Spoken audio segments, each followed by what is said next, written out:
Assalamualaikum warahmatullahi wabarakatuh. Alhamdulillah wassalatu wassalamu ala asrofil anbiya wal mursalin wa ala alihi wa sahbihi ajmain amma ba'du. Pertama-tama marilah kita panjatkan puja, puji serta syukur atas kehadirat Allah Subhanahu wa taala yang mana telah memberikan rahmatnya kepada kita sehingga kita dapat berkumpul pada kesempatan hari ini. Alhamdulillah, pada pertemuan pertama kali ini saya akan membahas materi tentang seni lukis. Nah, sebelum kita kembali ke materi, yang harus kalian ketahui itu adalah kompetensi intinya terlebih dahulu. Nah, di sini kalian harus mengetahui yaitu kenapa di sini kok ada angka 3 dahulu, kok bukannya 1, Pak. Nah, untuk KI-nya atau kompetensi intinya yang 3 itu adalah kompetensi pengetahuan. Di sana ada di buku kalian kompetensi intinya yaitu kalian harus memahami dan menerapkan pengetahuan faktual, konseptual, dan prosedural berdasarkan rasa ingin tahunya tentang ilmu pengetahuan, teknologi, seni, budaya terkait fenomena dan kejadian tampak mata. Nah, untuk yang keempat yaitu adalah kompetensi inti keterampilan, yaitu kalian harus mengetahui mengolah, menyaji, dan menalar dalam ranah konkret, menggunakan, mengurai, merangkai, memodifikasi, dan membuat, dan ranah abstrak, yaitu menulis, membaca, menghitung, menggambar, atau mengarang. Nah, di dalam materi tersebut yang harus kalian ketahui untuk kompetensi dasar atau dalam materi ini kalian harus mengetahui yang mana ada 3.1 yaitu kompetensi pengetahuan. Pertama, kalian harus memahami unsur, prinsip, teknik, prosedur, berkarya, seni lukis dengan berbagai bahan.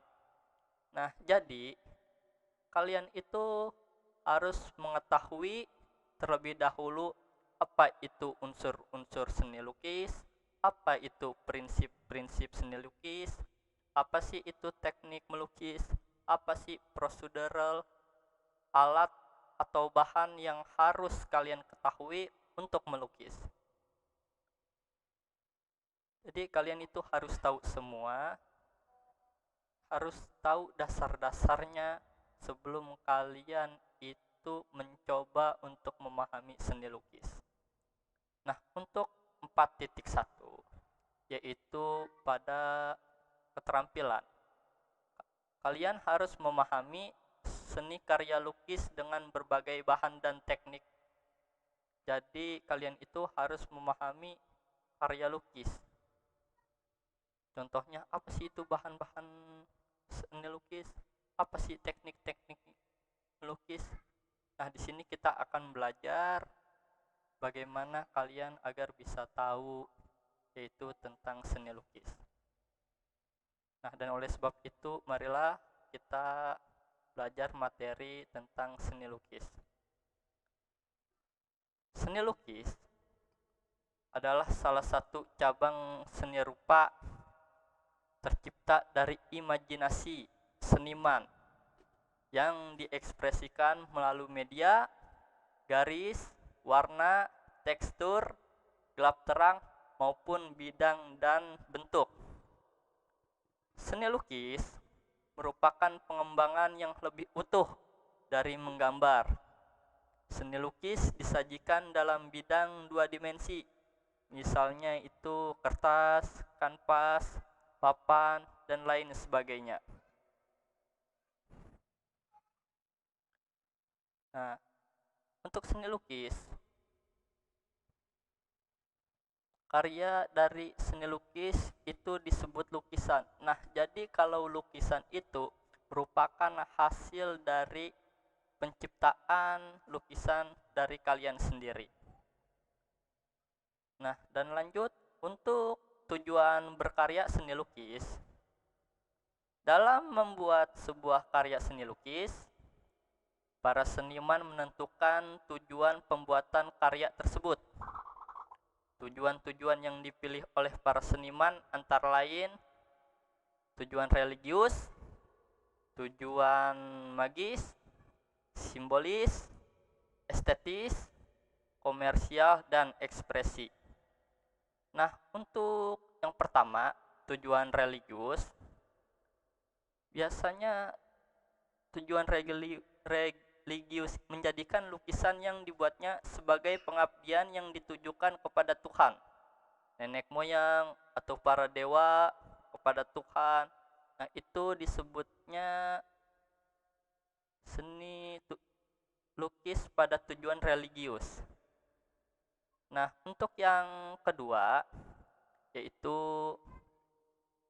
tujuan berkarya seni lukis untuk tujuan magis, yaitu menjadikan lukisan yang dibuat untuk mendatangkan magis atau sihir. Lukisan ini bersifat primitif. Pelukis modern juga banyak yang melukis tema dan motif primitif agar menimbulkan kesan magisnya. Nah, untuk yang ketiga, yaitu tujuan simbolis, yaitu memiliki tujuan kegiatan melukis untuk melambangkan suatu cita-cita kehidupan pribadi atau kelompok. Nah, misalnya itu cita-cita berupa kebahagiaan, kedamaian, kekuatan, dan kehendak positif yang bermanfaat bagi manusia. Contoh lukisan yang dibuat dengan tujuan simbolis adalah lukisan kepahlawanan Pangeran Diponegoro, yaitu karya dari Basuki Abdullah. Nah, itu. Nah, untuk tujuan yang estetis, memiliki tujuan estetis akan melukis dengan semata-mata mengutamakan rasa keindahan. Contohnya lukisan yang memiliki tujuan estetis adalah lukisan pemandangan atau lukisan kegiatan masyarakat. Nah, itu disebutnya lukisan estetis. Nah, untuk yang kelima, yaitu tujuan komersil. Nah, tujuan komersil ini memiliki tujuan melukis dengan mengutamakan selera pembeli. Contohnya para pelukis di jalan. Nah, yang keenam adalah tujuan ekspresi, memiliki tujuan untuk mengekspresikan perasaannya sendiri tanpa melihat unsur-unsur lain.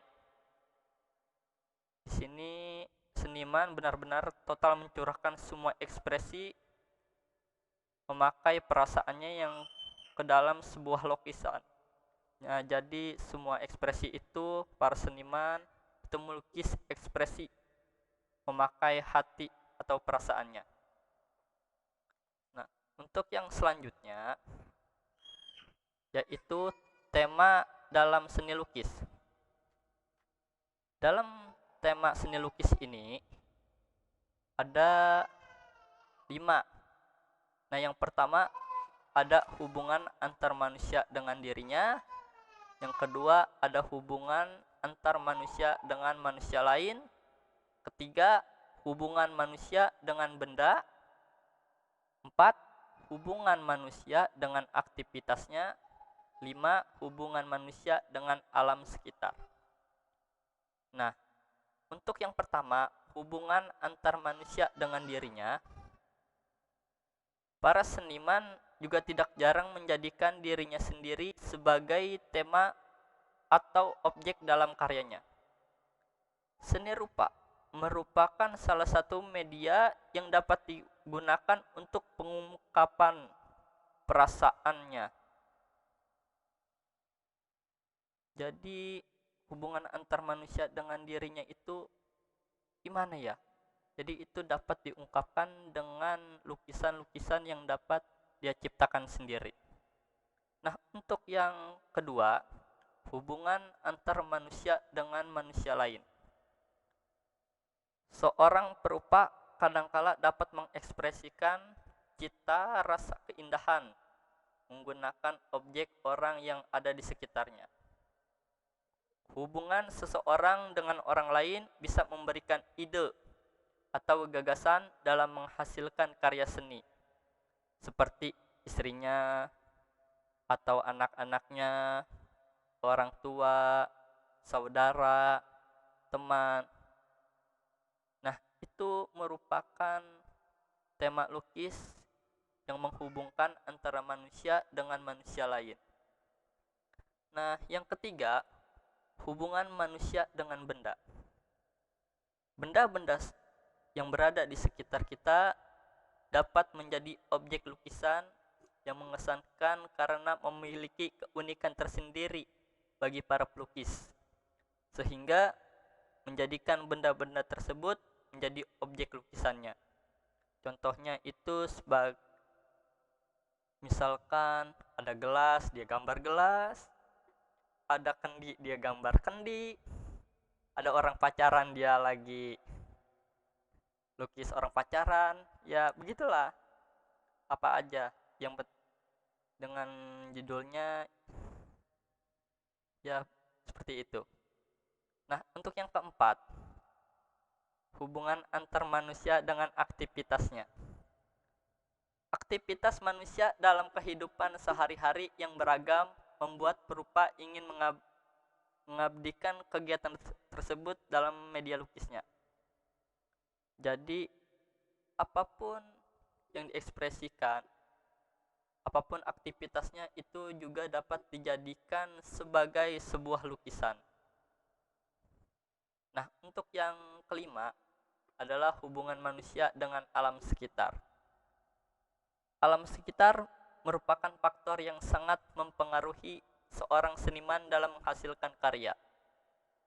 Alam sekitar seperti pemandangan sawah, sungai, pohon, taman, gunung, dan lain sebagainya itu dapat dijadikan sebagai tema hubungan manusia dengan alam sekitarnya. Dan yang D, alat dan bahan berkarya seni lukis. Alat dan bahan berkarya seni lukis itu dapat berupa pensil, pensil arang, pastel atau krayon, pena atau pulpen, cat pewarna, tinta bak, palet, pisau palet, kuas, kertas, kanvas, dan lain sebagainya. Itu dapat dijadikan sebagai bahan karya seni lukis. Nah, mungkin itu saja pertemuan pada pertama kali ini. Semoga kita semua diberikan kesehatan selalu, dan untuk materi-materi selanjutnya kita akan membahas tentang yaitu aliran-aliran dalam seni lukis. Mungkin itu saja yang dapat saya sampaikan. Kurang lebihnya mohon maaf apabila ada kesalahan-kesalahan ataupun kata-kata yang kurang jelas. Bisa kalian bertanya atau berkomentar. Ya, silahkan bertanya yang belum dapat kalian pahami. Mungkin itu aja ya. Kurangnya saya mohon maaf. Wassalamualaikum warahmatullahi wabarakatuh.